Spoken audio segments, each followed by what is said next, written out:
Hello viewers and welcome back to a brand new vid. I won't waste your time, I was a bit lazy, that's why I didn't post much. Anyway, we're on Circuit de la Sarthe. We're in a love-hate relationship. Driving Group 1 cars, this track is mainly dominated by classic GR1 cars because of the long straight it features. So the Mercedes CL and the Mazda 787B are the two fastest cars here, and you can see me here, I'm driving the Mercedes because I have a little more experience compared to the 787B. Starting in P13, I did not have a good qualifying lap at all, so let's see what I can make out of this race. Also, if my voice is a little weird, I'm just a little tired today. I haven't slept in the past 28 hours. I've been doing a lot of stuff. If you are driving the modern car, you would be dominant everywhere but the straight, but the straights on this track just makes it so much better to drive the classic cars, and I quite like them. So here we go. It's lights out and away we go, on the chicane, probably the worst place I could have started. Getting horrible acceleration out of the corner. As you can see, I'm just getting out accelerated by the cars up ahead. And if you look under the radar, maybe there's someone catching up to me. No, I'm actually quite faster. I think they're maybe in the modern car. Going into turn 1, tiny mistake and I hit him. I bump him wide. I misjudged my braking point as I'm quite unused to the track yet. I've actually have bad experience. As I also get a 4-second penalty, which I think is undeserved, because usually you get a 3-second penalty for big crashes, and for this I get a 4-second penalty, so explain that to me. This game is just handing out penalties, it's quite not good. And you can see what I'm saying here is that the modern car just overtakes me, mainly because it was going to left and right through the corners. It's way faster, I got much more downforce, much more stable, higher acceleration. But you can see on the straight, when I get to maybe 290 kilometers an hour, I just so much faster, maybe even 50 kilometers faster on the end of the straight. And you can see these cars, like, they can go up to 350, maybe even 60, I'm not sure about that. If you got the slipstream, I'm pretty positive you can do 360. And you can see into the braking point, I quite nailed the entry, but not the exit as good as usual. And you can see just everyone there has penalties. So this race is more survival than being good. I think if you just survive the race, you could end up in a good position, like maybe P2, 3, 4. And you don't have to be that good to actually win this race, you just have to not die. And you can see dying of death is just really a common occurrence on this track, just everyone loves to die apparently.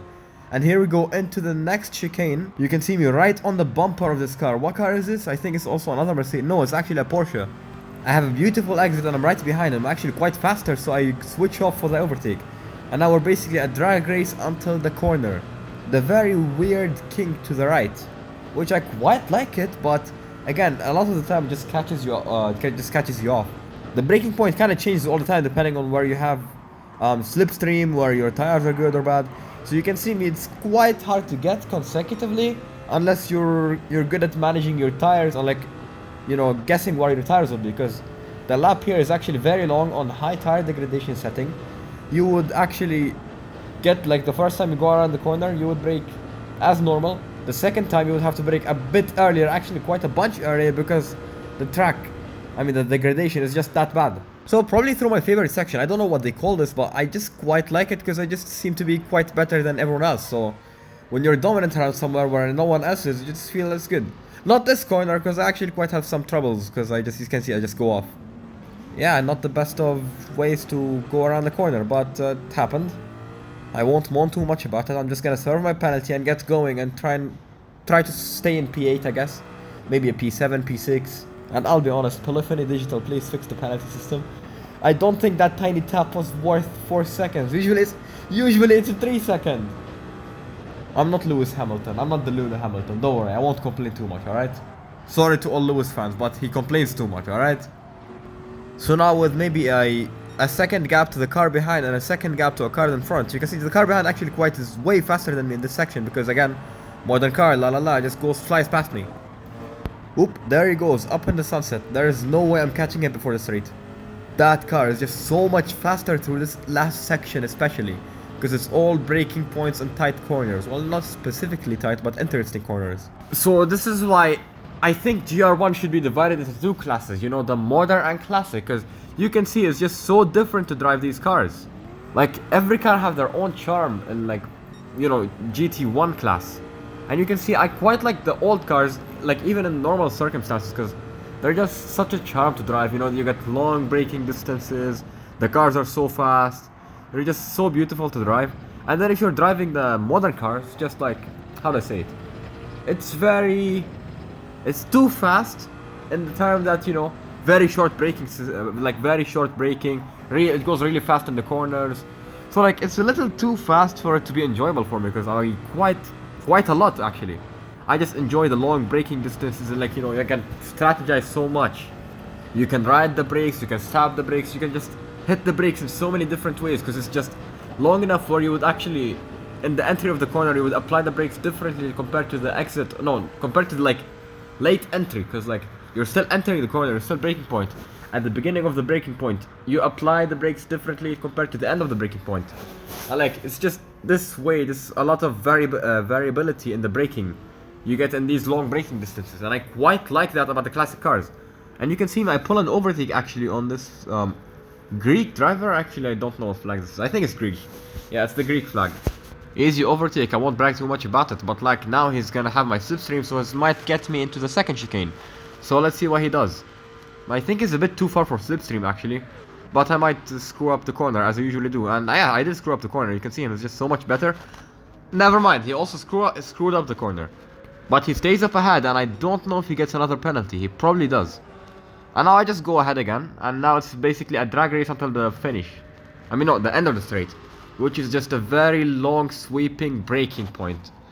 I've been talking too much about braking point. I need to chill. But then again, just, you know, these long braking points just have a charm. You know, just ride the brakes, and you know, it's just so easy to mess up, and like, you quite like it. As you can see, it just goes off. It just brakes just tiny bit too late, and this car just refuses to cooperate. That's the beauty about, you know, classic cars. Like, sometimes it makes me feel like a geezer, because like, oh yeah, the old cars so much better, but they are, that's the thing. They're just such a charm to drive. They have a soul, they have character. Unlike the modern car, which is basically hammering your balls on a plank wood. But anyway, here you go into the pit. Manual entry. What I like about this track, actually, you enter the pits manually, so it just makes you feel a little bit more like a racing driver. Here we go, the pit stop boys. They got the grey Red Bull suit, the same one I have actually. Wait, can you change the... Can the driver have a different suit to the others? I don't know, but I think it would be a cool feature to add. And I've been speaking about tires, but I've never spoken about the pit stop. Well, apparently there's a mandatory pit stop, and you have to switch from softs to mediums. Both tires are required, so here's what I'm gonna do. I'm gonna switch from soft to medium. I was struggling a little bit with the tires, mainly because I was too bad, but a couple races later I actually learned how to manage these tires, and you will see just how far I went on these tires. And now here you go, you see I exit the pit. I think I might get a penalty for stepping on the white line. I hope I don't. And then you can see the cold tires actually. Another game mechanic I like in GT7 compared to GT Sport is the tire mechanics are just so much more realistic. Colder tires feel like cold tires. Unlike GT Sport, you always feel like you have warm tires all the time. And now you can get dirty tires, you can get a lot of stuff, a lot of variables here. Even like when you go on the dirty part of the track, the tire actually stays dirty for maybe a corner or two. So it's just becoming much more realistic. You know, it's becoming the real driving simulator, finally. Oh, also apparently, the race was too nice, so my pedals decided to disconnect, as you can see, my throttle. So I paused and I tried to reconnect my pedals, and now basically right now I'm scrambling like a monkey to reconnect my pedals, because the pin for my pedals are like, it's not there. So it quite slips out. Oh, speaking about slipping, I reapplied the throttle just to spin out, which is quite amazing. Now maybe I will lose a position, and I do lose a position to the car back. My only hope is that he has a bigger penalty than I do, so I can overtake him, hopefully, before the end of the lap.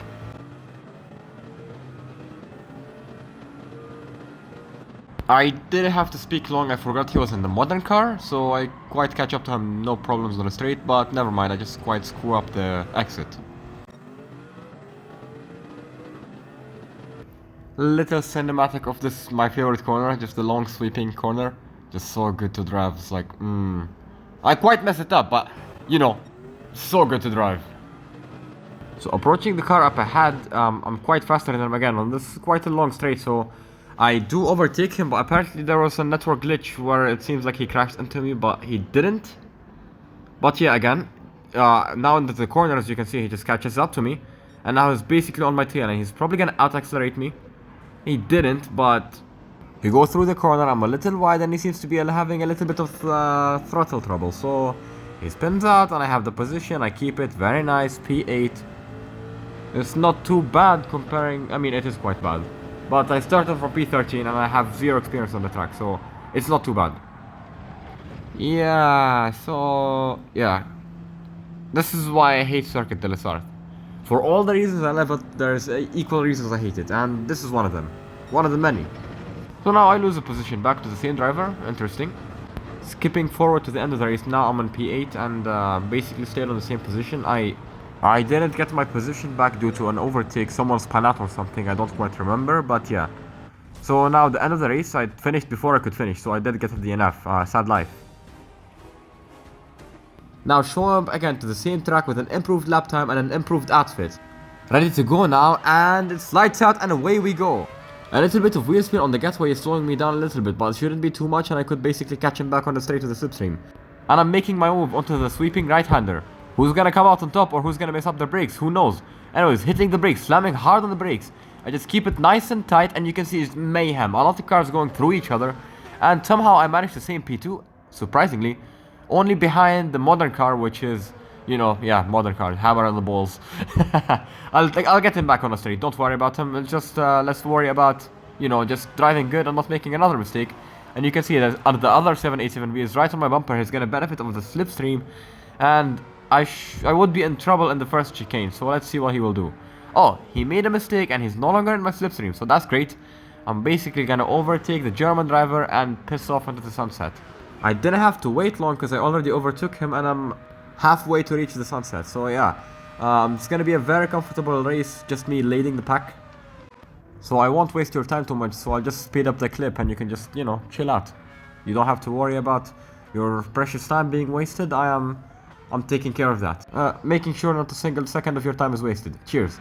Yep, I'm quite comfortable up in front. I got like maybe a good gap to the cars behind. Yeah, a good like 2-3 second gap. So I'll just skip forward a couple of laps, because I don't think there is any interest here. Alright, there we go. Lap 5. You can see just how comfortable I am on the tires. And actually, I felt quite good on the tires.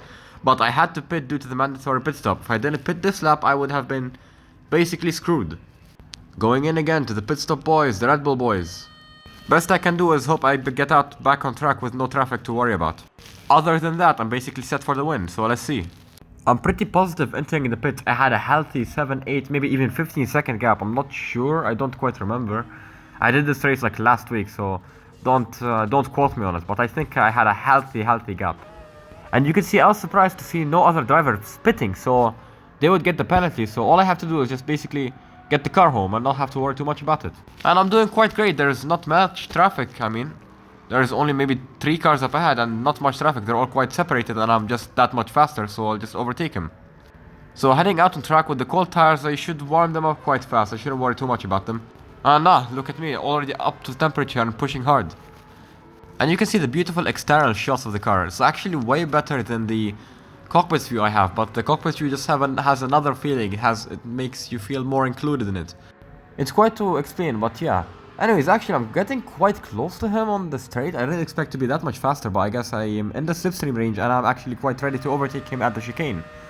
Would I be close enough? Probably not. By the end of the straight, I'll probably overtake him. Well, I already did so I just need to make sure he doesn't pull something on me.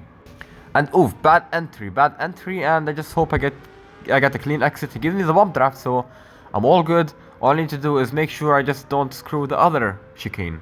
So now I got a healthy 0.5 gap, 0.6 gap. By the time he's up close and right on my bumper, we would be braking for the chicane. And actually, he seems to be quite farther. Is he that much slower? Did he disconnect? He didn't disconnect, but he's just so far back. Anyways, I'm braking through the corner. I'm just making sure I don't mess up, you know. Beautiful entry, nice exit, not too bad. Actually, quite a nice exit, not bad at all. And now I'm just expanding the gap bit by bit, and I'm just getting ready to work my way to P2 and 1. And I don't have to overtake them to do the win, because they didn't pit, I did, so they all get a 1-minute penalty. I'm actually surprised. Did they manage to forget, or did they not read the rulebook? And I made a tiny mistake, but shouldn't be too much of a biggie. You know, I just overtake the car right back, and I just, you know, carrying on. Even the P4 car, he would still get the penalty. So maybe if I even finish in P5, I would still win. And now at the end of the race, just a couple corners separating me from my long-awaited win. And then you got the car up behind. He's pushing me and making me lose my focus. Therefore, stepping on the car and just spinning it. Half a spin. Oh my lord. Will that cost me the win? I don't know. In P5, what will you get? P2. Alright, I'm not complaining. Actually, no, I am complaining. Because if I didn't lose my focus, I would have won. But it is what it is. Thanks for watching.